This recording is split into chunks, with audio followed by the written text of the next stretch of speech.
Welcome. It's a special edition of the Retro Gamers. This week, it's an E3 special. We haven't done a special in a long time, not since the Switch.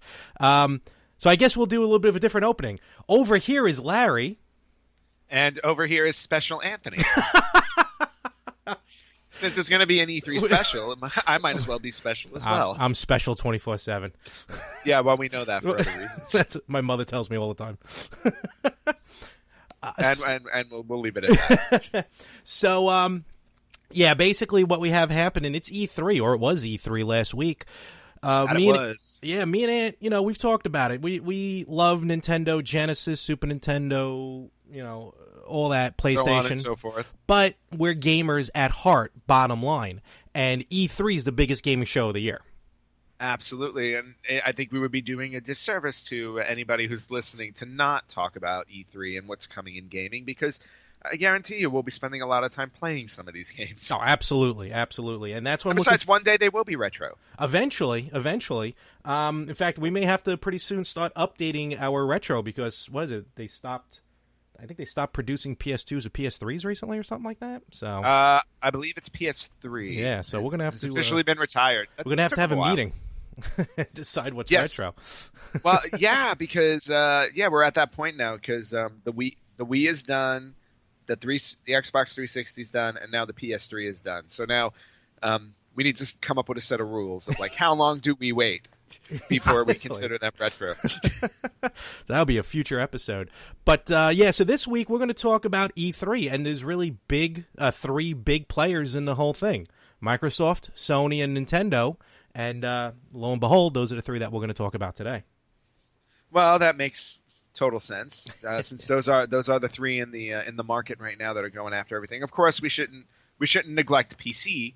I do know that neither of us are the hugest of PC gamers, but a lot of the games that come out on PC are also console as well. So I think we'll wind up touching on PC as well as we discuss these other three. Correct. As I was watching E3, even as I was doing the research for today's show, I'm going to be 100% honest with you, and it's not a knock on PC gaming. I didn't see a lot for dedicated PC because you're right, a lot of these games are coming out multi-platform. Yeah, exactly. So, and because they're multi-platform, I mean, I remember when when consoles couldn't handle of course, games, PC games because of just the sheer size of them. But now that the consoles have become so powerful, like you just said, the cross-platforming on them is fairly common. No, definitely. And speaking of cross-platforming, we're going to get into that a little bit later because one of the big three not so crazy about cross-platform gaming. Yeah, I can't imagine who that would be. Actually, the way you say it, you would think it's one system or one company. Not who you're going to think it's going to be. Well, actually, that's very true. Now that you mention it, but I have a gripe with that one specific company that we'll talk about later. I thought we put that to rest last week with my interview. Well, no, that was an entirely different gripe. Ant, we still love you. Absolutely. So let's get into it, and we're going to start with Microsoft. All right, Microsoft. Yeah. So, So let's just say before we get into specifics, general thoughts in terms of presentation. Like, what did you think? Did they come out swinging? Did they? Were they kind of ho-hum? What did you think? Their press conference, I think, was the most impressive to watch of the big three. I mean, there were other press conferences like Ubisoft and EA, but with the systems, they were the most. They had the most screens. They had the best presentation. They had a giant 4K screen, to showcase the games because we're going to talk about it soon. In a few moments, their new system. They debuted some brand new Porsche. For one of the games, I think it was Gran Turismo. I forgot which one it was. But bottom line, their presentation was off the hook. I think it was Forza Sport. Forza. I think that's what it was. Yeah, Forza. Forza. That's it. Yeah. But, definitely Microsoft won as far as presentation. And they always do. They always try to be like the hip. You know what I mean? Kind of like the cool guys in the room. Yeah, but maybe I have a feeling this year they may have tried to be too cool. Really? Wow. I don't know. What makes you say that? No, I mean, I think generally overall, let's just get into it right now. I mean, because they're big their big announcement this year wasn't necessarily game related. It was console related because they dropped the information on what everybody has known up until this point as Project Scorpio, which, by the way, cooler name than what I'm about to say. Absolutely. Yeah. So now they dropped this whole this new console, which is called the Xbox One X. Yes. So when they announced it, the name, you're right. It didn't sit well with me. But the more I thought about it, I'll explain why in a moment. I understand where they're coming from, but I still like Scorpio.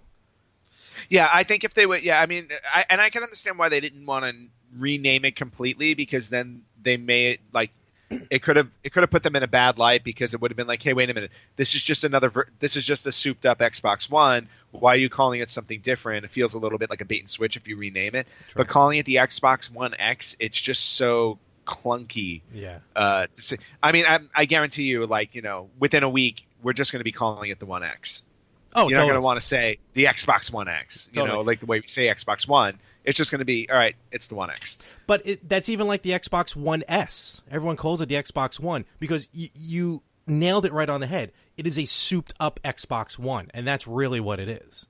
It's a really souped-up Xbox One. Yeah, for sake of my not tripping over my own tongue, we're just going to call it the One X. Fair enough. One X works for me. So, yeah, so here's here's what it's all about. Basically, this is going to get a little, for some of you, it went over my head every now and again when I hear some of these, the jargon as to what this system's all about. So we got, first of all, 4K gaming right off the bat, like absolute true 4K gaming, because 4K is the way to go. Thank God I did not buy a 3D television. Oh yeah, no, that would have been nice. I wanted to, but I'm so happy I missed out on that craze. But 4K, well, see, now just think of how well your Virtual Boy games would have ported over to your 3D television. That would have been awesome. I wish. Don't think I haven't forgotten about the Street Fighter tournament. Oh, yeah. So did you book your ticket to Austin? No, unfortunately. I have other arrangements that weekend. So. Well, that's sad. Nintendo will be sad to hear that you will not be participating in a Virtual Boy tournament. In a hacked Virtual Boy video game tournament? In a hacked Virtual Boy tournament. So but I'm sure the other one person who shows up to play in it will be perfectly fine. How dare you? So with the Xbox One X, inside it's first of all, smallest Xbox system to date. So they jammed a lot into a little system. Does it fit in your pocket? Not so much, but when they put the for size, that'd be awesome. For size comparison, when they put the controller on top of it, it's really not that much bigger than. It's bigger than the controller, but I would say it's probably the size of like 1.5 Wii U's. Maybe. Oh wow! Yeah, it's tiny. So in there, 6 teraflops GPU clocked at 1.172 gigahertz, 12 gigabytes of GDDR5 memory. 326 gigabytes a second of memory bandwidth. 8 million plus pixels, which gives you the 4K quality. Wow. HDR rendering, wide color gamut. I still haven't figured out what that means. Premium Dolby Atmos sound. I guess we've gone from Dolby Digital. We moved on to Dolby Atmos. Okay. This is what I love. It will have a 4K UHD Blu-ray playback. So you don't have to buy a separate Blu-ray player for those 4K Blu-rays. And for the first time ever in a home console, a liquid-cooled vapor chamber. So this bad boy's going to get hot, but they have the liquid cooling to solve that problem. Yeah, that's sounds good on paper. Bottom line, it's the fastest, it's the brightest, it's the most pixels, and it's the Xbox on crack. That's basically what it is. Okay, sounds good. And just so you know, the engine inside of it, they are calling the Scorpio engine. That's right. Yeah. That's excellent. They're keeping that name in there somewhere. Good, excellent. And what's great about it is, it drops November 7th in North America. I don't know if it's all over the world. Definitely North America, and it's going to retail. Now, some people have gone back and forth on this, saying it's good and bad. $499. Yeah, see, and there is where you trip it up. But everything sounds good until you get to the price tag, and here's the issue. And Microsoft, I think, had this problem before PS4, I believe, and coming out with something that's easily $100 more expensive than your competitor, even if your competitor is already out in the market, it's just dangerous because I get it. It's going to be the most hard, it's going to be the best and the fastest and everything like that. First off, you're kind of limiting your audience for the console. Like, I feel like Xbox One, PS4,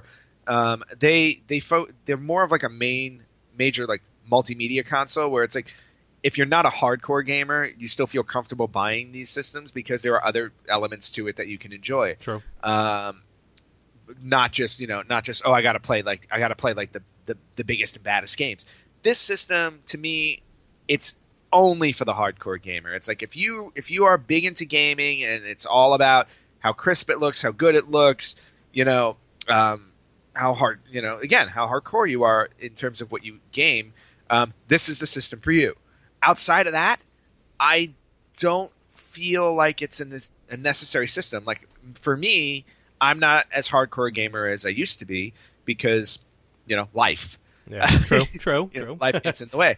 So when I look at this and I'm like, do I want to spend $500 on a console when I already have an Xbox One? The answer to me is very simply no, because I'm not gonna use it to the extent of its abilities. Fair enough. So and I think Microsoft is taking a bit of a risk here because I'm not exactly sure how it feels too niche.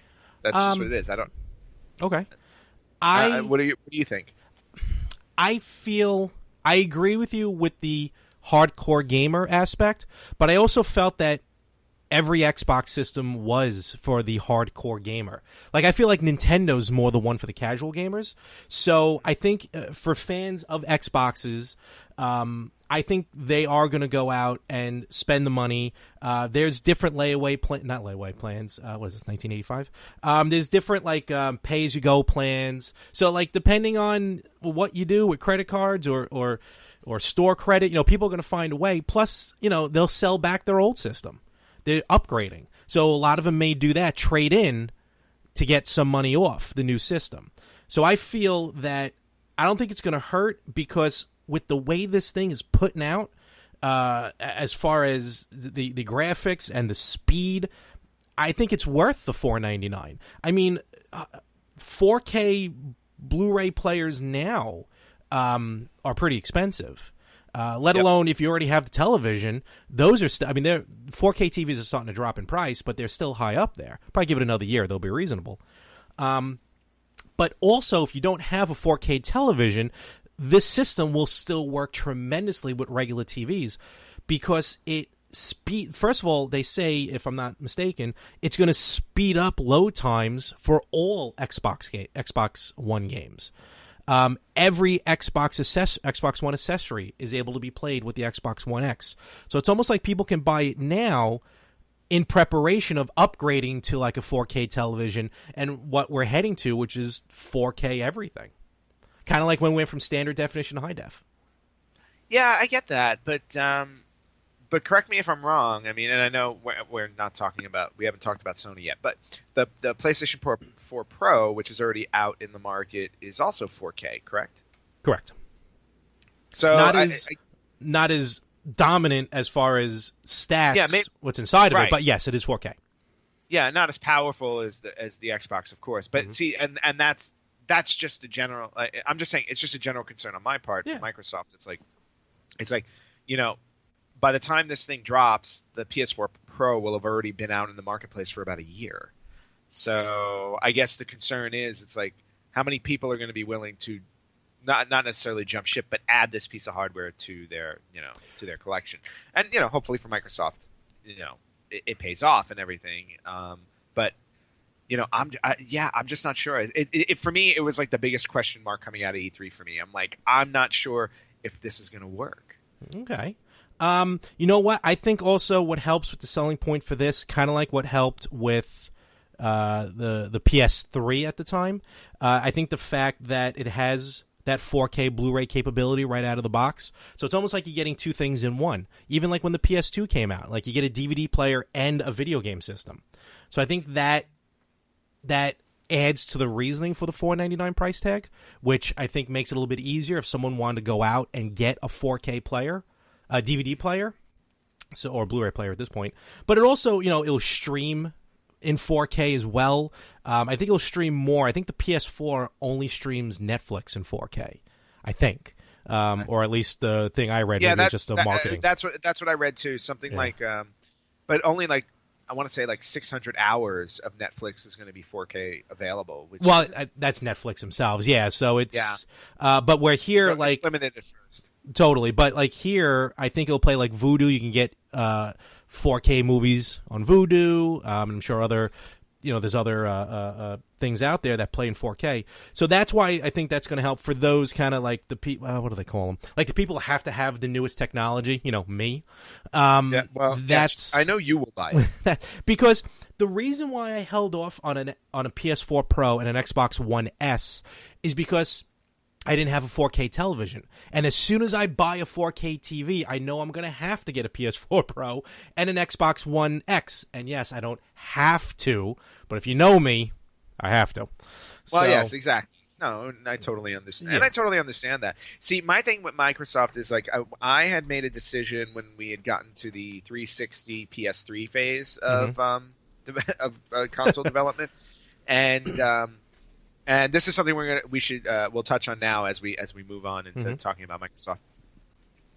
One of the reasons why I never owned a PS3, and I still don't own a PS4. Okay. And the reason why I never wound up buying a PS3 is because the Xbox 360 was backwards compatible, and the PS3 was not. And for me, I was like, I remember at the time I was pissed off at Sony because I was like, well, you know what? I go, there's no excuse for you guys to not be backwards compatible, so I'm going to buy a 360. And I've stuck with Microsoft since then, so I don't have a PS4 or a PS3. And Microsoft's additional announcement at E3, which we should touch on, and I believe they announced it before E3 also, is that now the Xbox One will be backwards compatible all the way to original Xbox games. That just makes it even better for me because I'm like, holy crap! I was like, okay, I have my Xbox One that can play 3 generations of games. Which is awesome. Sony, on the other hand, still, to my understanding, it's like it's not backwards compatible with disc. The very first PS3 that came out, like that first edition, was backwards compatible with PS1 and PS2. But when they started, as time went on, though, and the new versions, not even the slim models, just, they always upgrade systems and use new technology, like same design. It wasn't that long after when they stopped the backwards capability. So if anyone owns like that very, very first run of PS3s, those are backwards compatible. But you're right, everything after that is not. And that is very annoying. I agree with you. Yeah, so and that's why up until this point I have leaned towards Microsoft. But I think as you'll find when we talk about Sony, when we get to Sony, I feel like Microsoft is losing in terms of the game library for this generation of systems. I believe so. And I don't think I didn't hear anything about original Xbox being planned for backwards capability. So when I was watching the conference and they started talking about that, it's kind of like, you watch for so long, you play for so long, you kind of know what's happening. Almost like, like with us when if we watch wrestling, like we know what's happening because we've watched so long. So when they start talking backwards capability, I'm like, wait a minute, are they going to announce what I think they're going to announce? And then what they did was they just played the Xbox startup sound. That's how they announced it. And then it's OG Xbox now playable. The flip side to the coin, though, with that, as with everything, of course, it has to be per game. It's not right out of the box like Xbox 360 backwards capability. It's kind of per company if they release their games backwards compatible. And I heard the lineup will not be as prolific. I don't know. As 360 because I heard like it's hard to get right and just the technology. So it won't be as huge as a 360. But it'll still be something, and I'm really hoping there's a few games in my head. I'm really hoping it can be backwards compatible. One of which is a retro spotlight from a couple months ago, Buffy. Ah, yes, Buffy. Love that game. And to your point, it is complicated to get the third party rights and all that stuff. So we'll just have to take it as it goes. But and since we're talking about games, was there any game from E3 on Microsoft that stood out to you? There's a lot of, they were talking about like Xbox One exclusive and console exclusive and everything, but as far as exclusive games, not too much. But Forza. Forza. I'm not a big racing fan, but just the game always looks gorgeous. It looks fantastic the way it is. Dragon Ball Fighter Z looks phenomenal on it. The big one, Assassin's Creed Origins, looks that one I can't wait. I like Assassin. I like the first couple Assassin's Creed games. I wasn't so crazy about the last couple releases, but what is that? Life is Strange, the prequel to Life is Strange. Okay. Which is kind of it's a little hard to describe. It's a very weird game. But those I'm interested in, and there is, which I also want to talk about in a moment, what they did with this whole Xbox. The only way I can describe it is like Netflix for Xbox, which we'll get into in a second. Heard about that as well. But before you touch on that, there's one game you didn't mention, which I think if you didn't see the preview video for it, then you should definitely check it out. Sea of Thieves. Oh yes. That game looks phenomenal. Yep. And who doesn't want to be a pirate? I mean, basically, it's just, you get to be a pirate, and I can only imagine how beautiful this will look on the One X and on a 4K TV. Because this was one of the big games they announced for the One X. Although you can get it for the Xbox One. Absolutely looks amazing. It's definitely one that's going on my list to get. So I'm really excited about that one. No, definitely. Sea of Thieves. That's right. I forgot about Sea of Thieves. I'm gonna be honest with you. I kind of for a minute I thought it was Sony, but and that's one of the games that's gonna have like that 4K, look to it. So yes. And speaking of which, what's cool about some of the games? There's 5 games in particular. If you already own for Xbox One, Gears of War 4, Forza Horizon 3, Killer Instinct, Halo Wars 2, and Minecraft. These 5 games will have free 4K upgrades to them. So if you already own them and you get the Xbox One X, they'll be upgraded for free to 4K. Well, isn't that nice of them? Isn't that special? Very nice. Well, it goes along with the theme of our show. So very cool. So you were gonna roll into something else about the Microsoft announcement. Yeah, again, forgive me, I forgot the name of it, but I call it Netflix for Xbox, if you will. It's basically a subscription that there's like over 100 games on the list, both Xbox One and 360. It's like $20 a month, and you can just play the games unlimited. You don't have to buy them. It's a subscription-based service. No, and apparently, this is going to be. This is going to be becoming a thing also. Because PlayStation does it already.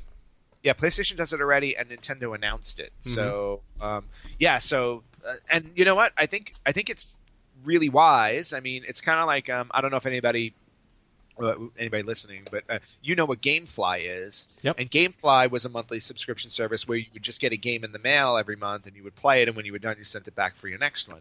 So, considering the fact that we're in the digital age, it was only just a matter of time before a subscription-based service would come up. So I think it's really clever on, all of the company's parts to be doing something like that because,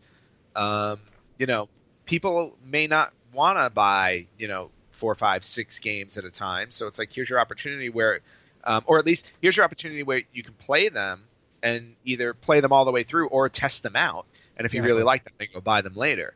I'm definitely on board for these subscription services. Some of the cool games that are on here, and a lot of them actually are some older games as well.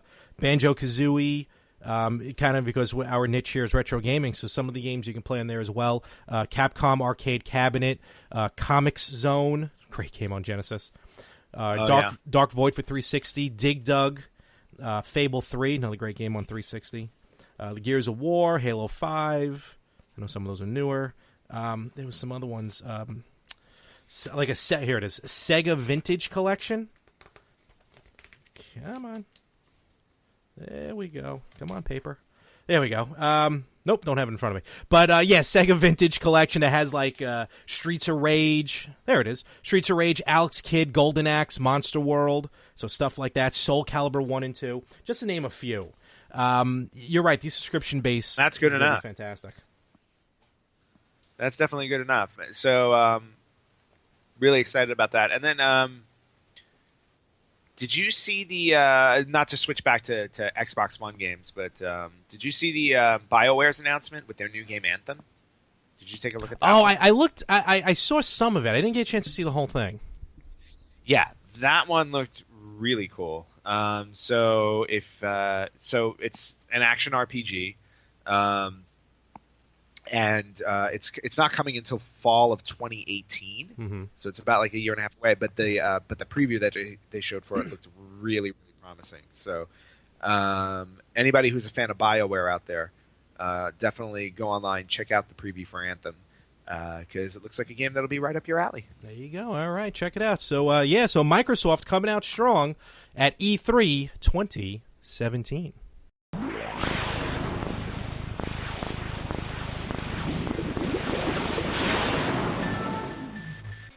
All right, up next is Sony. Sony had their press conference, which, you asked me earlier how I thought about Microsoft's press conference, which I thought was really good. I thought Sony's was kind of ho-hum, to be honest with you.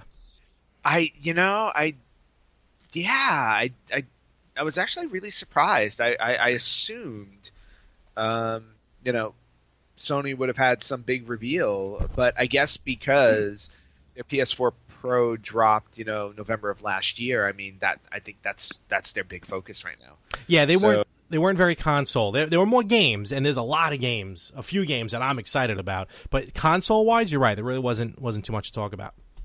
Yeah. So I guess I would say of the three, I would say Sony probably had the weakest of the bunch this year. But again, to repeat, they've already released their next gen console, so to speak, with the PS4 Pro in November. So really, it's just all about how are they going to support it. Exactly. So, and I think based on what they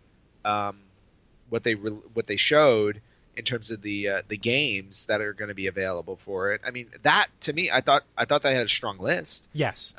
It didn't have the wow factor that I think the other two did. Totally. So what was the first thing that kind of jumped out at you? Well, the first one, and actually this, and I kind of failed to mention during Microsoft, but it's for both systems. Call of Duty World War II. I cannot wait for this game to come out. I'm getting it on Xbox, but I cannot wait for this game to come out because it's about time the Call of Duty series has returned to its roots, which is World War II. Yeah, is that where it started? Yeah. Yeah, okay. Definitely, yeah. Yeah, I'm not, anybody who listens, I don't know if I've, ever said this, but one of the games that I tend to avoid are any war-based games. They're just not my style. I like fantasy battling. Mm-hmm. That's perfectly fine, which is, I love, my Shining Forces and my Final Fantasies. But, never got into the real kind of army or war stuff. So that genre is a bit unknown to me. So that's a big standout. Crash Bandicoot and Sanity Trilogy. It's pretty cool. Just pretty much a kind of a fresh paint on an old character there, Crash Bandicoot. Nice to see him finally come back to Sony. Mm-hmm. This one game, did you see Days Gone? No, I have not. Oh my God. Days Gone is an open world zombie game. There you go. That's all I need. You got to go watch. It's like a 5-minute play video of it. I thought it was almost like I forgot the name of the guy. I forget it anyway. But like the way the game played, first of all, you're in the woods. You're caught by these two guys. Like before you really kind of realize what it's all about, and then you battle yourself free. You kick away the one guy. You grab this other guy. You wrap a rope around his throat and just squeeze until he passes out or dies.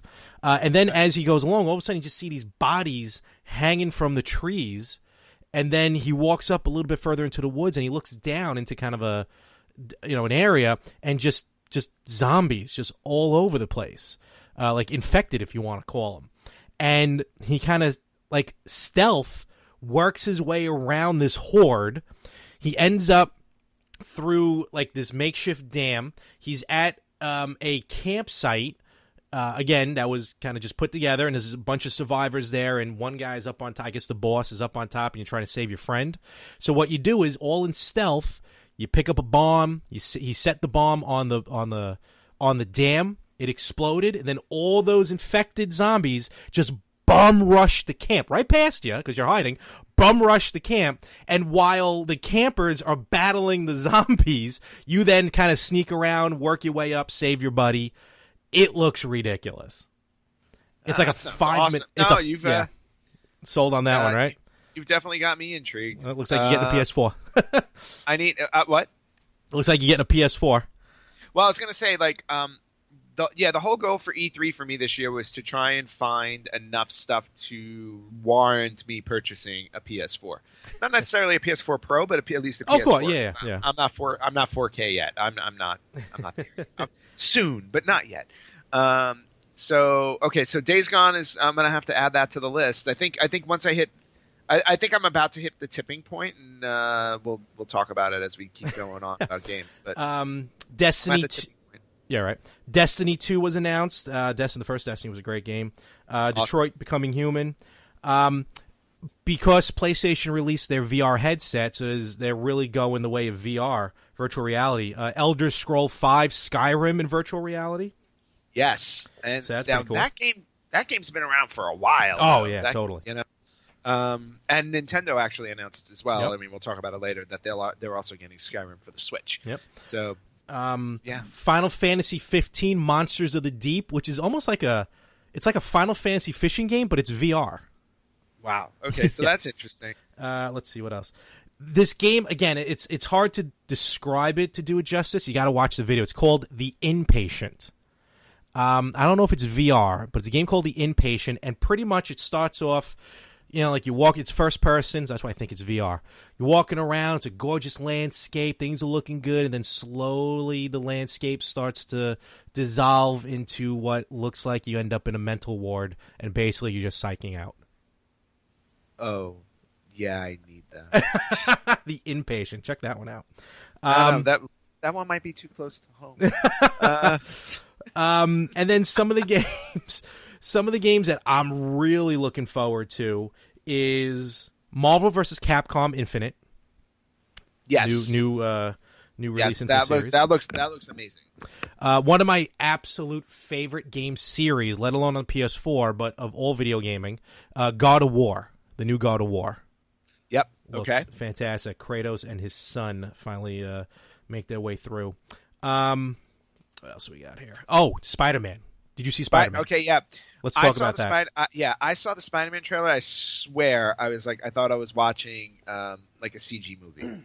I really did. Right? It was insane. Like the gameplay itself looked awesome, but the way that they mastered the camera angles around the gameplay, just like I personally haven't seen a game that has done it like this before. True. So.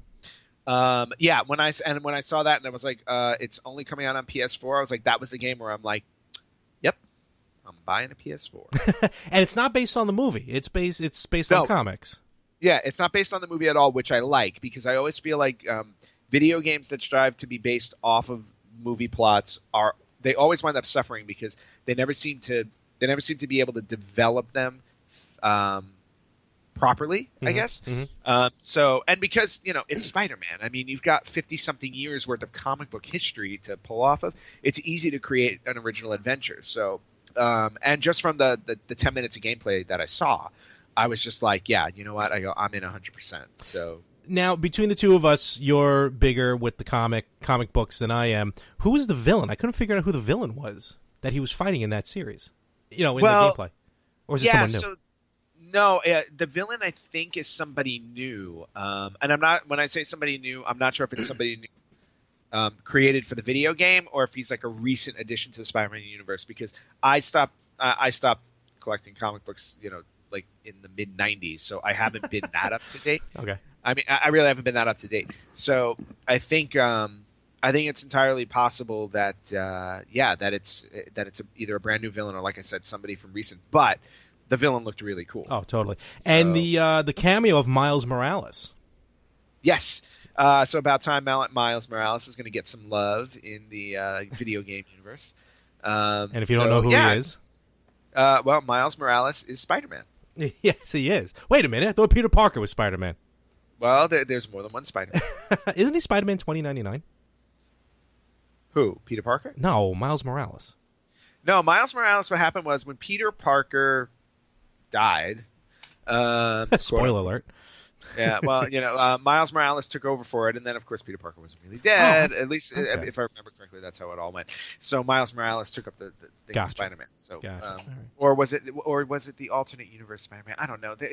This is why, like, Marvel, like comic. This is where I lost it with comic books, because, like, I stopped reading long before they started doing all these ultimate universes and all these other things, and then going back to the regular universe. And I'm like, okay, you know what? I can't keep it straight anymore. We're gonna have to ask Josh over at Victims and Villains what that one's all about. If we don't ask Josh, we can ask my friend Rich, who's the Spider-Man expert. Rich can now officially say he owns the complete collection of Spider-Man. He has every single Spider-Man comic going back to the first one. Wow! In that series, no. Like literally every. Wow, nice. He has all. Yeah, he's got everything all the way back to Amazing Fantasy 15, which was the debut of Spider-Man. Good for him. That's cool. Yep. He's been collecting his whole life. Kudos to you, Rich. Definitely. I know you did it a while ago, but still, it's just an amazing feat. Good stuff. Another game because I loved this game on the PS2. They re-released it on the PS3, but it really didn't get much fanfare from it. But with the graphic remake of this one, Shadow of the Colossus, love that game. I looked at the updated preview, and I'm just like, yeah. They even did. It's not coming out until next year. Yeah, we got a while on that one. But I saw like the side-by-side comparison from the PS2 to the PS4. I mean, there's literally only 14 villains in the game. That's it. Yeah. That's what makes the game tremendous. But they're giants. Yeah, I was just going to say they're giants, and they take a whole ton of work to beat them all. But it looks fantastic. Yep. And then I just want to jump over to, really quickly, Final Fantasy 15, which I really want to play, and that's one of the other reasons why I need to get a PS4. You gonna play the Final Fantasy fishing game now? No, I don't. No, I'm not 100% sold on VR yet. No, not yet. All right, fair enough. No, but I actually have a friend of mine who has the VR. So really? Keeps telling me, he's like, when you have time, come over and try it out. And I'm like, okay, fine, I'll come over and look like a fool in your living room. And of course, on PS, you can't talk about Sony PS4 without talking about Uncharted, the newest game in the series, The Lost Legacy. So yes. So any interest in that? I was never into the Uncharted series. Neither have I. I mean, they're great games. They look fantastic. I'm not knocking them, but yeah, it's just I never got into them. But Uncharted's going to be. They're making a movie out of it. And speaking of Spider-Man, Spider-Man himself, Tom Holland, I think is going to be playing Nathan Drake in the movie. Yeah. It sounds like that he's going there. And also very important to point out. And we didn't bring it up for when we were talking about Microsoft, but we'll bring it up now with Sony. South Park: The Fractured But Whole. Yeah, I was gonna mention, because there's been like some. I don't want to say it's not controversy, but like a lot of problems with the delay release and stuff like that. But it looks like they're finally getting that one on the beaten path. Yes, and I'm really looking forward to it, because the Stick of Truth was absolutely hysterical. It was. And not only that, they're offering a special edition of the game, and it features a remote control, the Coon Mobile. Really? Yep. So you'll have the Coon Mobile to drive around. It's also going to come with South Park: The Stick of Truth. Oh, really? It's going to come with an exclusive in-game assistant to help you out. It's going to be Towley. Oh no, Towley. Oh, I didn't know. Oh, I'm gonna have to get this now. I didn't see that. I'm gonna check that out. The Fractured Butthole. So that's not coming until I think March next year. That was supposed to already be out, to be honest with you. Yeah, it should have been out, but it's taking a while. But you know what? I mean, the Stick of Truth, I remember having delays also, but it was well worth the wait. Oh, totally. So, I'm sorry. No, I think it looks like no, not. I think not actually it's this fall. It's this fall, I believe. So anyway, I think it's definitely, I'm really looking forward to that one. No, absolutely. And then finally, which is already out, probably actually already done by the time you listen to this podcast, but they're releasing, Sony is releasing a limited edition gold PS4 Slim.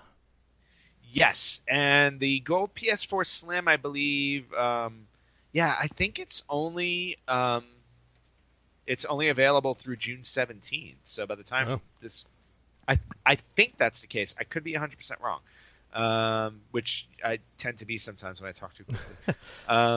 Why you? But I'm trying to check now as we're talking about it. But I thought that was the case because that was the one I was like, oh, you know what? I go, maybe I should buy the gold one, and then I'm like, yeah, but you know what? I go on my shelf with all the other ones that are pretty much black. Yeah, I know, right? It might look kind of weird.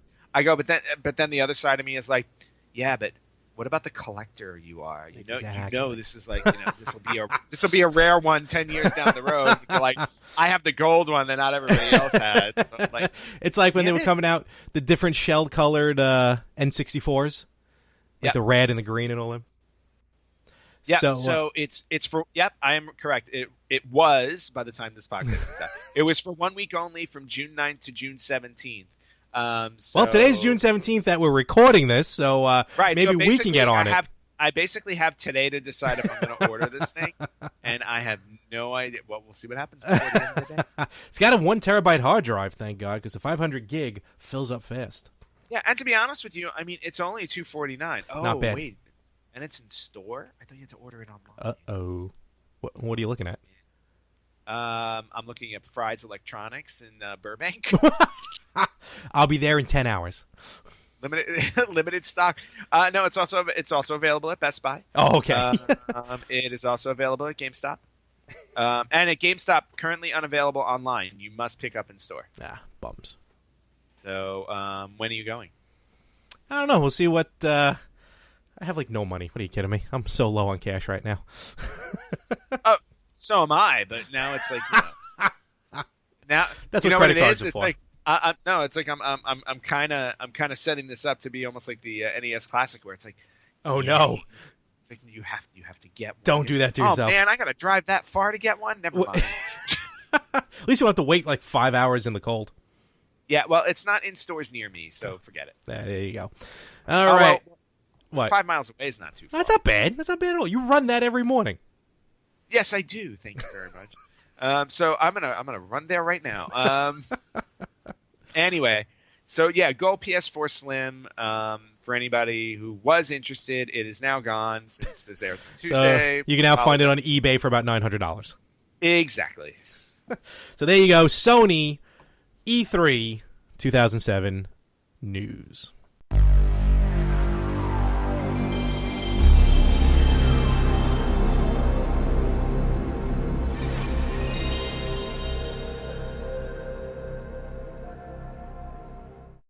All right, so we're gonna round off. Yeah, sure. Round? Yeah, sure. We're gonna, round up. In round the up, round. Round down. We're gonna finish. We're gonna wrap this up. That's what I was looking for. Wrap this up. E3 with Nintendo's announcements at E3, and again for like the third year in a row, Nintendo decided to go completely different with their press conference. Yeah, I mean, I was actually surprised because usually Nintendo's the one that like whenever we go to E3 or whenever we or not go to E3. I need to start going to E3, by the way, since it's right in my backyard and I can get tickets for it. I should probably go and invite your friends. Well, if you want to come out, that's fine. I mean, tickets are I think $700. What? I'll be right there. Yeah, exactly. I'll see you next week. Next year. But Nintendo usually out of the big three, so to speak, they're usually always like kind of the oddball, right? Oh, totally. They're always the third one out, and it's always because their stuff is always so what's the word I'm looking for? It's just they're very close-minded. It's all about Nintendo. Their third party is almost always limited. Last year, I believe was when they first talked about the Switch. Mm-hmm. So At least I think it was. Just about when they really started. Yeah, they were kind of they were kind of previewing it. Yeah. So when we were getting to E3 this year, I was expecting more of the same. And to be honest with you, we kind of got that. We got a lot of like we're talking about games that are just specific to Nintendo. Mm-hmm. However, what they had I was floored. Oh, totally. Absolutely floored. I mean, and we can't get that. We can't go any farther without talking about Super Mario Odyssey. That's the one. Yep. The preview for that had to be one of the most, like, at least for me, one of the most like jaw-dropping, mind-boggling like game previews I've ever seen. Because this is a franchise that's been around for over 30 years. So it's like, okay. I was like, what else can you do with Mario? I mean, we've seen it all at this point, or so we thought. And then here comes the trailer for Super Mario Odyssey, where it's like, oh, we're going to do all the things you didn't even think we could do with this guy. Honestly, and I'm like, right? It's like, holy crap. I was like, gee, and it's just a testament to Nintendo. It's like, they've always said that their systems are focused on gaming. True. And that's really it. Gaming comes first. That's why they never have the most powerful system. That's why it's not a giant multimedia console. They are really in it for the gamers. And man, did that trailer deliver. You're right. It's the trailer that started with the T-Rex, right?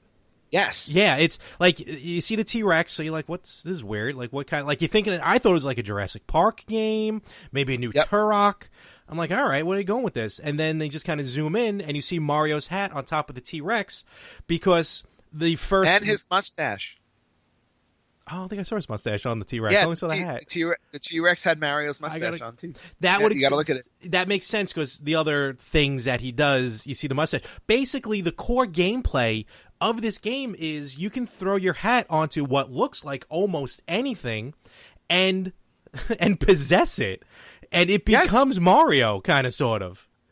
Yeah, and it's like so weird and simple when you think about it, but it's just like, it was like the coolest thing to see in the trailer, because like he was becoming everything, like absolutely like everything. He became a taxi cab in New Donk City.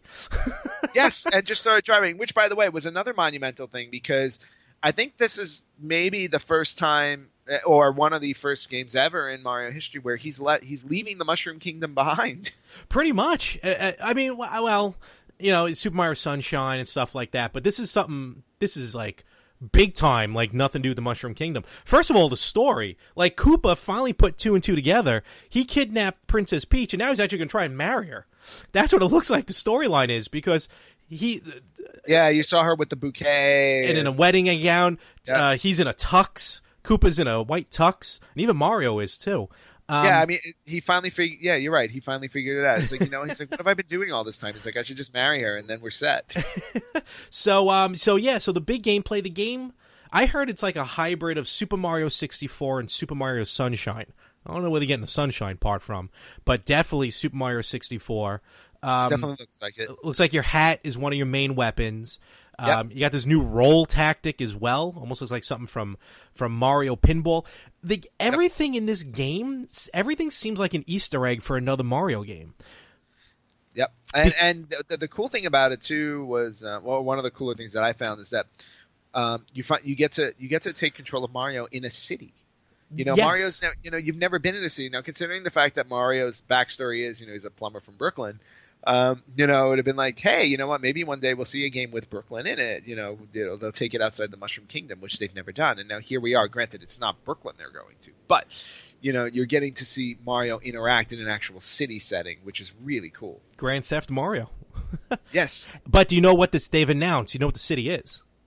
No. The city is the actual city that the original Donkey Kong takes place in. The Girders. That's in New Donk City. That's what it's called, New Donk City. That is awesome. And from what I read also, aren't like the regular like humans like insanely taller than Mario? Because Mario's short. Yeah. Oh, totally. Yeah. Yeah, so like the interaction is just like, he's like the height of like a video game character, like walking through a city of regular sized people. So it's like that. remember that Sonic game that came out where they had to rescue like a human princess or something? Like it was just very Yes. weird. But this actually looks like it fits. And like we were saying earlier, Mario can throw his hat onto almost anything, including Goombas, taxi cabs, Tyrannosaurus Rex, and then he becomes that character, which will then aid in the game. Like I guess they have different abilities, each one of them. So it's just I was excited when I first saw Super Mario Odyssey just the title alone because it's a new Mario game. But after seeing this gameplay, like you said, probably the best thing that Nintendo's going to be putting out. Yeah, it's definitely a must buy. And Absolutely. It's coming, when that comes out in the fall. The other cool thing that they mentioned about it is that it's actually 2-player co-op. Yes. So the second player can take control of the hat. Oh, that's awesome. That's what it is. One player controls Mario, and the other one controls the hat, and that's just what a great concept. Of course, our condolences to Luigi, who I guess is he has been replaced by a hat. Boo. And speaking of hats, you can. Hey, it's better than what happened to Stanley. That's true. That's true. Who knows? He may see Stanley in the game, but you can actually use as a villain. I hope. Yeah. And for the first time, the coins that you collect, you can actually use to purchase things. You can actually buy different outfits, and each outfit is related to a game in Mario's past, like Mario Picross, or when he was dressed up like in Yoshi's Cookie and stuff like this. So each one has like a little bit of a Easter egg to it, like I mentioned earlier. Which is great. And you know, I can almost with certainty guarantee that there will be no Virtual Boy Mario Tennis. An all red Mario outfit? Nope, I don't think so. Oh, boo. Some other games that were announced for Nintendo at E3. This one came out of nowhere. Metroid. 2 Metroid games. 2 Metroid games. One handheld, and then we got Metroid Prime 4, I believe. Coming out on the Switch. Right. Yep. Metroid Prime 4 on the Switch, and a remake of Metroid 2 from the Game Boy. So Metroid Samus Returns, or Return of Samus, I think they're calling it, for the 3DS. So we haven't heard a peep about Metroid in years. So it's nice to see one brand new game and one remake of a classic game coming out. Yeah. So and Metroid 4, they didn't reveal anything. No. All they did was show a still and saying, it's in development. Yep. But that's enough to get your hardcore Metroid fans excited. I mean, and again, Metroid's another one of their series that's been going on for 30 years. So to see them going back to it for the Switch now, I'm just excited to see exactly what they're going to do with it. Is it going to be like Metroid Prime? Is it first person? Are they going to go? I imagine it would be. I think it's going to be. Yeah. I think that's going to be first person because Metroid on 3DS is going to be the side scroller. Okay, well that makes not a sense. side scroller, but you know what I mean. Yeah, and so that's going to be awesome. Yes. They also announced a new Kirby game coming out for the Switch. How about the Pokemon game? Yes, that was next on my list. And not only just any Pokemon, but like an actual Pokemon adventure game that have only come out on the handhelds is for the first time coming out on a hybrid handheld home console in the Switch. Right. So we're going to get... And there are going to be 2 games, actually. There always are, yeah. So that's huge. I've been playing Pokemon. What did I buy? Pokemon Blue on the Game Boy Virtual Console, but a whole new game on the Switch. Again, all they said was it's in production. That's going to be phenomenal. Yeah. It looks like it's not going to be coming out till at least sometime in 2018, and I'm going to assume it'll be late 2018 if we're lucky. But that's the RPG game, and then they're coming out with a Pokemon tournament game as well. Yes, Pokemon Tournament DX, if I have that name correct. So I don't say the Pokemon part, but that game, and that game came out on the Wii, I think, or the Wii U. It came out on one of the others, so it's like a sequel, kind of, sort of. So but still, I mean, it's good to see that again, like. Nintendo's definitely, they're definitely getting behind the Switch with a lot of their core games. The question always is with Nintendo, and this was one of the things we kind of touched on a little bit earlier, is that how are they going to handle third party? Because they always seem to be limited when it comes to third party, and it's also part of the reason why I feel like they never do as well as Microsoft or Sony. But then comes word with Nintendo doing a collab with Ubisoft. Yep. For the Mario and Rabbids Kingdom battle. Yep. So that in and of itself, I was like, you know what? I go, they're, Nintendo's trying to step it up a little bit because they're not one to lend their characters out to third party. No, so the fact because the fact that they've made this announcement is like pseudo monumental for them. Yeah, I mean, last time they loaned out the characters, we got those horrible CDI games. Exactly, but but with the understanding that they had initially made that agreement with CDI because they were going to work with them to create a system, a Nintendo system. This time, though, now they're they made a deal with Ubisoft to come up with this Rabbids game, and then on top of that, if you buy Skyrim on Nintendo Switch, there are going to be Legend of Zelda items that you can purchase in Skyrim and use. So just another example of like Nintendo. Again, it's still them being very selective, but they're kind of they're opening it up just a little bit. They did it. Remember, they did it when Link appeared in Soul Calibur 2. They've done it recently with Skylanders. Actually, there was a couple of characters that were hybrid Amiibo and Skylander character. Like Donkey Kong and someone else. So yeah, they're bringing in a third party, but they're always putting the Nintendo mark on it, which I think is pretty cool. Kind of makes it their own. Yeah, and that's at this point that's what you expect from Nintendo. You expect nothing less from that. But totally. But it's good. It's good to. I was just gonna say it's good to see that anybody out there who has a Switch right now, who if you're like me is still just playing Breath of the Wild. Eventually that's going to wear off and you're going to want to move on to something else. And they have Mario Kart 8 Deluxe and whatnot, but it's good to see that there's at least a handful of games that are on the way that, especially when Mario Odyssey comes out, that will not disappoint. Totally. Well, Legend of Zelda, that's going to have a couple of downloadable contents going to be coming up. One's coming up June 30th. Another one's coming out holiday of this year. So you're going to get some extra gameplay with Zelda, and it's going to add. I think one was going to add like a hard mode to it, and a couple other modes. And there's a trial. There's there's a whole trial mode in one of them. Yeah, so basically, Nintendo's doing their best to make sure that I play no other game this year besides Breath of the Wild. Another remake actually that Nintendo's doing of their own game on the 3DS, Mario and Luigi Superstar Saga, which was a fantastic Game Boy Advance game they're remaking for the 3DS, so putting a new shine on it. And nice. And I don't know if you saw some of the gameplay for the new Yoshi game that's in development for the Switch. But I heard about it. Oh, it looks fantastic. It sounds like it's going to be graphics look amazing. I think that's also 2018. I got some of the dates here a little bit. Yeah. And then now this I saved here for the end because it's almost a little bit of everything. 2 games coming out for the Switch is Minecraft and Rocket League. Now, both these games are already on Xbox. Minecraft is, if you don't know what Minecraft is, then I don't know where you've been for the last few years. And Rocket League is basically soccer with cars. That's honestly the easiest way to explain that game. All right. Both these games hugely successful, and for the first time ever, these 2 games will have cross-platform gaming. So people playing on the Nintendo Switch can play people on the Xbox One, and people playing on PC can play both of those.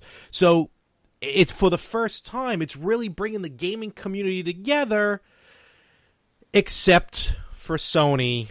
And we touched on it at the beginning of the episode. I said it's not the company you thought you would think Nintendo would have been the one who would want nothing to do with cross-platform gaming, but it ended up being Sony who said, you know what, we're going to stay out of this. Yeah, which I find very interesting, and I wonder if now it's just a point now where is Sony now the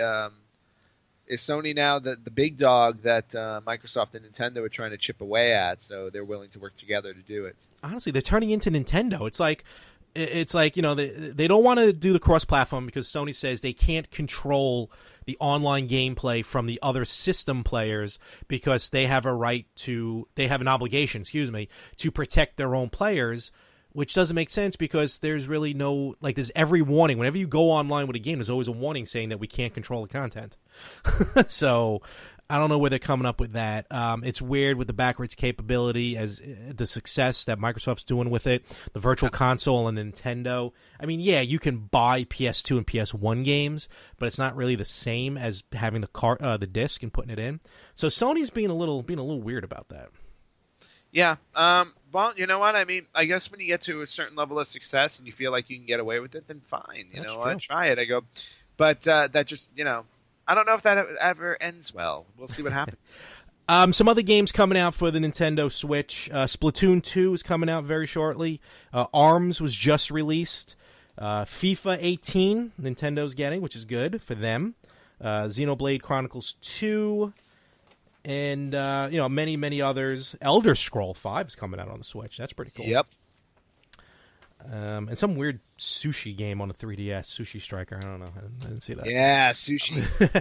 But the biggest thing in our wheelhouse is the online subscription.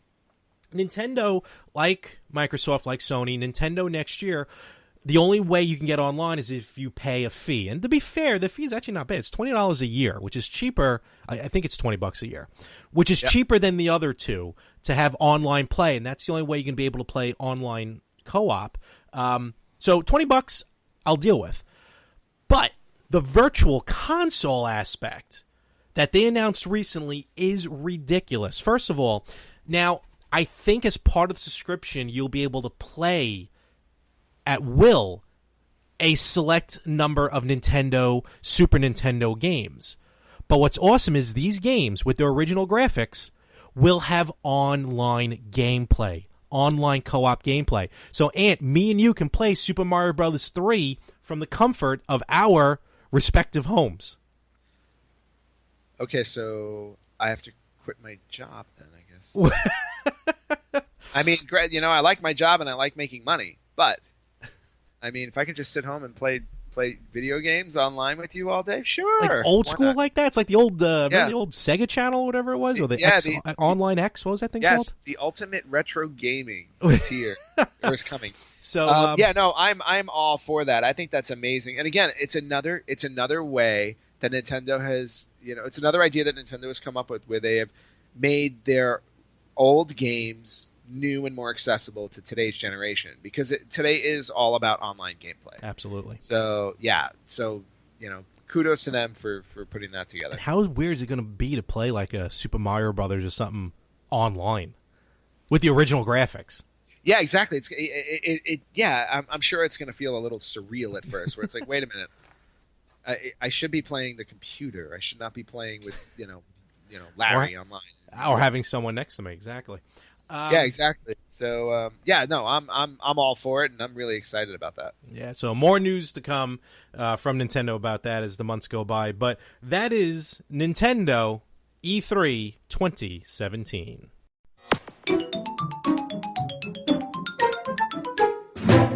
All right, Larry, so this time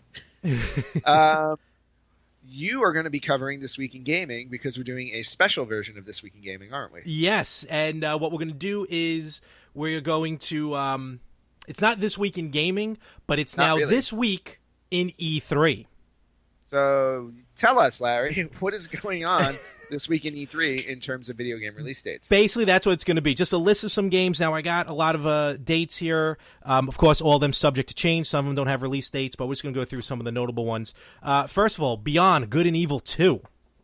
Yes, I don't think they named the release date, and we neglected to cover it earlier on. But the trailer for this one, to me, was probably the second best trailer I saw, next to Super Mario Odyssey. Or if you put it up there, it's Super Mario Odyssey, Spider-Man, and Beyond Good and Evil 2. Agreed.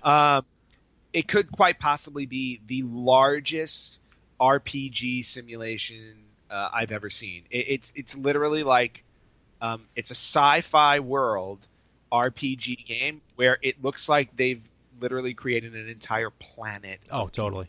It's weird. It's weird. And it looks gorgeous. So if you haven't seen the trailer for Beyond Good and Evil 2, definitely check it out. This one's high on my list. There you go. Assassin's Creed Origins looks like it's going to be coming out the end of October 27th. Birthday time.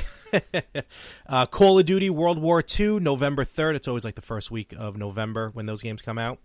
So that's when I lose you. Yeah, pretty much. This week's, even this one, we'll have a wacky, well, we normally call it wacky retro games, but we'll call it a wacky E3 game. The weirdest name I found on the list, it's for the Mac and PC, Battle Sloths 2025, The Great Pizza Wars. Well, yeah, I mean, because if you're a sloth, you want your pizza. And if you're a battle sloth, you really want your pizza. And you really want your pizza. Then you're a sloth with weapons. Conan Exiles is coming out on Xbox One and PC. If I don't mention a date, because there's no date listed yet. Crash Bandicoot and Sanity Trilogy, PS4, June 30th. You mentioned this almost about a year ago, and they finally starting to come out with it. Cuphead. Yes, this game. It looks like it came right out of the 30s, right out of vintage Disney. The game looks amazing. It's on Xbox One, PC. No release date yet, but I am definitely cannot wait for Cuphead. I want Cuphead. Wait, that just sounds wrong. Hey-o. Sorry, I'll take that back. Data East Classics. There's really not much to that. I just saw the name on the list, so I'm quite intrigued. Ooh. Data East Classics, yeah. Let's see what else we got I'm here. curious about what's going to be on that because I haven't heard the name Data East in a long time. The last Data East collection I have was from the Wii. Wow. Okay, So Data East Classics. Yeah. And I don't know what system's coming out on, so that's weird. Days Gone, PS4. Destiny 2 on PS4 and Xbox One and PC, September 8th. Doom Virtual Reality, or here Doom VFR. Can only mean probably Doom Virtual Effin' Reality. That's probably right. For the PC. Nice. They also have, we didn't mention it either, but Wolfenstein 2 is coming out, and that looks pretty impressive. I am doing this in alphabetical order. That's okay. Fallout 4 VR will be coming out. Far Cry 5, February 27th for PS4, Xbox, and PC. Okay, very nice. FIFA, Final Fantasy 15, Monsters of the Deep we mentioned, Fire Emblem's Warrior, God of War, PS4, Gran Turismo Sport on PS4. Side-scroller 3DS, Hey Pikmin. Pikmin for the first time would be a side-scroller. July 28th. Kingdom Hearts 3 for the PS4 and Xbox. Which we haven't touched on, and I am really excited about that one. Honestly, right? I didn't see a release date, but I didn't realize it's also coming out on Xbox One. I feel like that may not be correct. Yes, that was one of the main reasons why I debated about getting a PS4, because I saw it listed as Xbox One. So all right, cool. Wait a minute. Maybe I don't need a PS4, but I need a PS4. Kirby coming out on the Switch. Madden NFL 18, which I cannot wait for because Tom Brady, the greatest of all time, is on the cover. That's coming out August 25th. Whatever. Tom Brady sucks. Patriots suck. Yeah, okay. That's why they have 5 championships. Marvel vs. Capcom Infinite, September 19th. That's coming out on Xbox One, PS4, and PC. Awesome. Mario plus Rabbids Kingdom Battle on the Nintendo Switch, as we mentioned before. I got to do more research on that one, but yes, I'm interested in that. Metal Gear Survive. Ooh. So Metal Gear Solid, but with zombies. With zombies. No, Ooh, zombies. Even better. Yeah, PC, PS4, Xbox One. Metroid Prime 4 and Metro Samus Returns we mentioned. Middle-earth, Shadow of War. That was another trailer from Xbox that looked amazing with 4K. That one looked kick-ass. I never played, Battle for Middle-earth and all that because I'm not into those types of games. It's all Lord of the Rings games. Yeah, I love watching the gameplay because it's just so cool. October 10th on that one. Nice. Monster Hunter World on the PS4, March 31st. Need for Speed Paybacks coming out. Those racing lovers out there. Yep. Pokken Tournament DX, September 22nd, coming out on the Switch. Oh, wow. I didn't think it was going to be that soon. Pikmin 4 also coming out on the Switch. Red Dead Redemption 2, we're finally getting that sequel. Yes. PS4, Xbox One. That's taken forever to come around. It really has. Red Dead Redemption was awesome. Like you mentioned, Sea of Thieves, Xbox One, PC. Looking forward to that. A game I'm looking forward to, Sonic Mania, a throwback to OG Sonic. August 15th on virtually everything. That's awesome. Okay, good. I love my Sonic. South Park, The Fractured Butthole, October 17th. It's all about pronunciation on that. Whoa. Yes, it is. There's also a South Park game on the iOS and Android, South Park Phone Destroyer. No, did not know that. Yeah. Spider-Man we mentioned. Splatoon 2, July 21st. So that's coming out very soon. Super Mario Odyssey, October 27th. Happy birthday. The Evil Within 2. You ever play The Evil Within? I have the game. I played Shrink a Wrap. little bit of it. I bought. You know when I bought it. You know when I bought it? I bought it Black Friday when I was in New York, still working for WWE. Wow. I bought 11 games. I bought 11 games that Black Friday, saying, "All right, I'm going to play these," and all 11 are still Shrink Wrap. Well, the sequel comes out. In retrospect, that's about 2.5 years ago. Well, the sequel comes out October 13th. Well, good. Then I have a little time. Legend of Zelda Breath of the Wild downloadable content. Like we mentioned, the first DLC, June 30th. The second Very DLC, excited. Holiday 2017. Nice. As you just mentioned, Wolfenstein 2, The New Colossus, October 27th. Wow, I got a lot of stuff coming out around my birthday. Yeah. Shop. And then Xenoblade Chronicle 2 for the Switch. That's going to be a good one. Yoshi for the Switch. And tons of other games. Really, can't even mention all of them. Vampire. That's an interesting one I saw. Vampire. Did you see a couple clips on that one? No, I missed It that. looked pretty cool. But that's some of the big names, really, and as close Very to cool. release dates I can get. That's this week in E3. Well, yeah, it looks like we, us as gamers, we have a lot to look forward to this year. It's every year at E3. It's always, I just see my bank account just disappear because of all this stuff, so it's ridiculous. Yeah, mine doesn't disappear necessarily, but it definitely takes a hit. It disappears And when my credit cards get a little happier. I was going to say, when you go to Super Potato, that's when everything starts disappearing. Oh man, I will be there next week. So thank you for joining us here for our E3 special 2017 of the Retro Gamers. Gamers at heart, that's what we truly are. Yes, we are. Sadly. And we'll be back to norm next week, talking about things old school. So Yes, and I will be back from Japan by that Yeah. time, so I can tell you what happened. I can't wait. Ant, have an enjoyable trip to Japan, where Thank half you these very games are much. made. And Or should I say arigato gozaimasu? Okay, domo arigato. So follow. No, all right. Follow us. Check us out on our website, theretrogamers.com. Finally remembered it. Yes. Facebook page, Retro Gamers Podcast, and check out also. I just live streamed Super C, which I finally proved to Anthony that I did beat. I still haven't seen the video, so it hasn't been proven. And hit the subscribe button at Apple iTunes. That Oh, by the way, how did I know that you played it? Because for all I know, you were sitting there and somebody else was playing it. How dare you? There was no video showing you playing. It's a Friday night, and I was in my apartment. Okay, it was you.